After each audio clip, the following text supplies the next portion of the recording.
السلام علیکم ورحمۃ اللہ وبرکاتہ۔ اللہ تعالیٰ نے ہمیں ایک بڑا واضح دین دیا ہے اور ضابطۂ حیات عطا فرمایا ہے۔ اس کے مطابق اگر ہم اپنی زندگی گزاریں گے تو اس سے دلی چین اور سکون بھی ملے گا، عزت اور کامیابی بھی ملے گی۔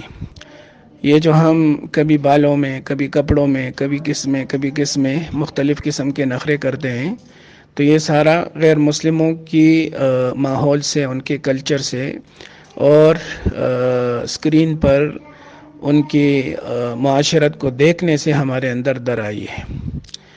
تو ہمارے ایک بڑے تھے، وہ فرمایا کرتے تھے کہ مالدار بنو، دیندار بنو اور ہائی ایجوکیٹڈ بنو۔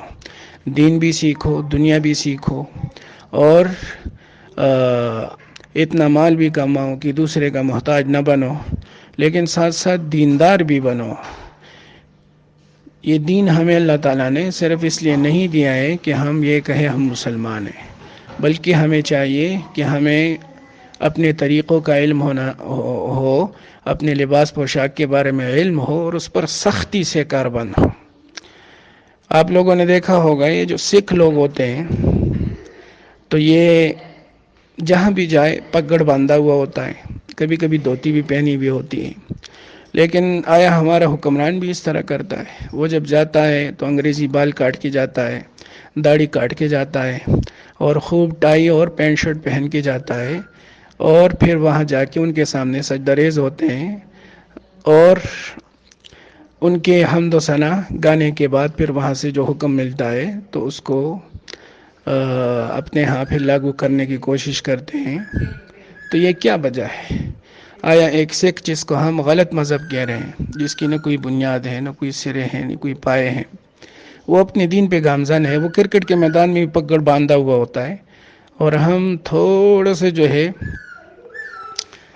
دنیا کی طرف گئے تو دین گیا۔ یہ جو ہندو لوگ ہیں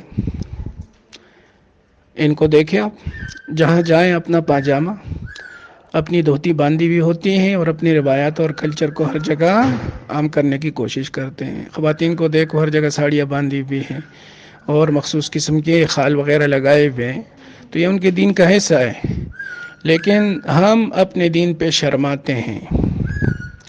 اسی وجہ سے اکبر الہ آبادی نے ہم جیسے مسلمانوں کو چونکانے کے لیے فرمایا، بڑے شوق سے کالج میں پھلو، باغ میں پھولو، جائز ہے غباروں میں اڑو، چرخ پہ جھولو، لیکن یک سخن بندے ناچیز کی رہے یاد، اللہ کو اور اپنی حقیقت کو نہ بھولو۔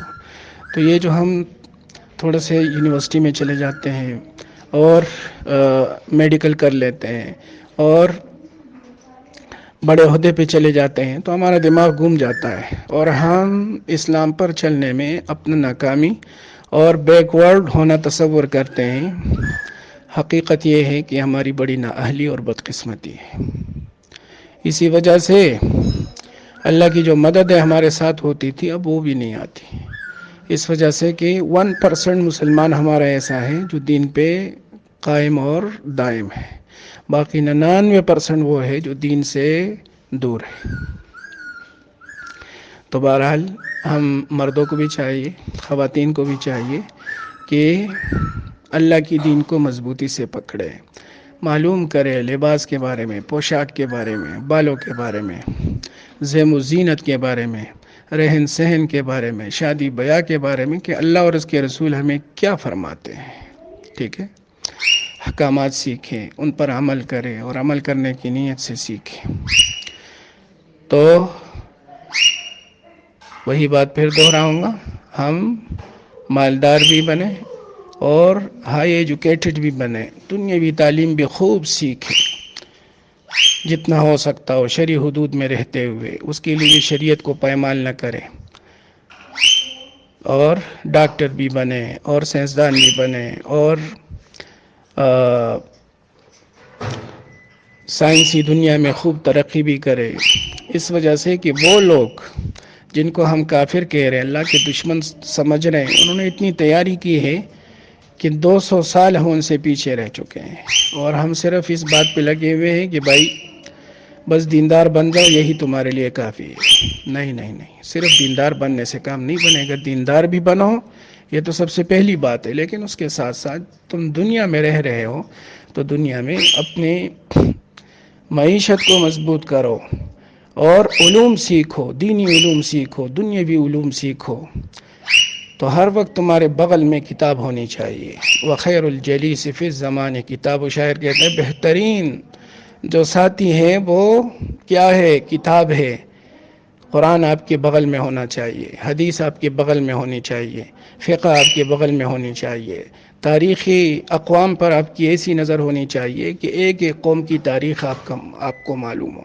ہر وقت آپ کے ٹیبل پہ 3-4 کتابیں پڑھی ہوئی ہو: قرآن کریم کا، صحیح العقیدہ عالم کا ترجمہ، تاریخ کی کوئی مستند کتاب، اور مسئلے مسائل کی کوئی مستند کتاب، اور حدیث سے متعلق کوئی مناسب کتاب. یہ آپ کے ٹیبل پہ ہونے چاہیے. باقاعدہ 2-3 گھنٹے آپ اسٹڈی کو دیں تاکہ آپ کے علم میں ترقی ہو اور پوری دنیا میں آپ کے علم کا ڈنکا بچے.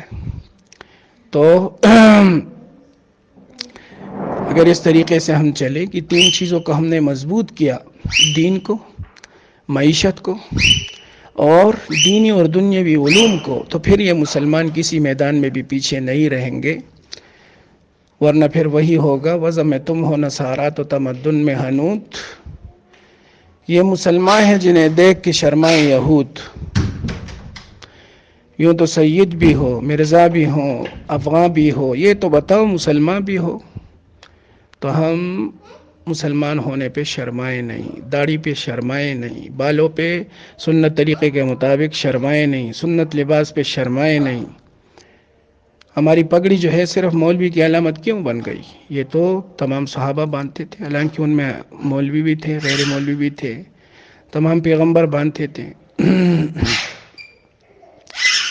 ہم نے دین کو صرف مولویوں کے سپرد کر دیا کہ بس مولوی جانے اور علم دین جانے، قرآن اور حدیث جانے. جیسے پنجابی لوگ کہتے ہیں رمضان جانے تو پٹھان جانے، اس طریقے سے ہم مسلمانوں نے مولوی جانے تو قرآن اور حدیث جانے. یہ بہت ہمارے اوپر انگریز کی طرف سے ایک بڑی محنت ہوئی ہے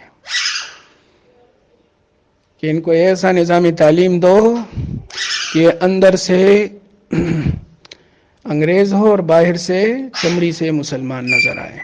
تو بہرحال ہمارے لیے بڑے چیلنجز ہے، خاص طور سے ان 3 میدانوں میں.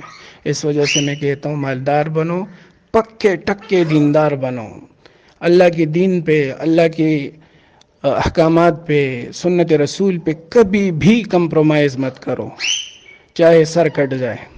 اور تیسری بات، ہائی لیول کے ایجوکیٹڈ بنو، دنیا میں بھی دین میں بھی.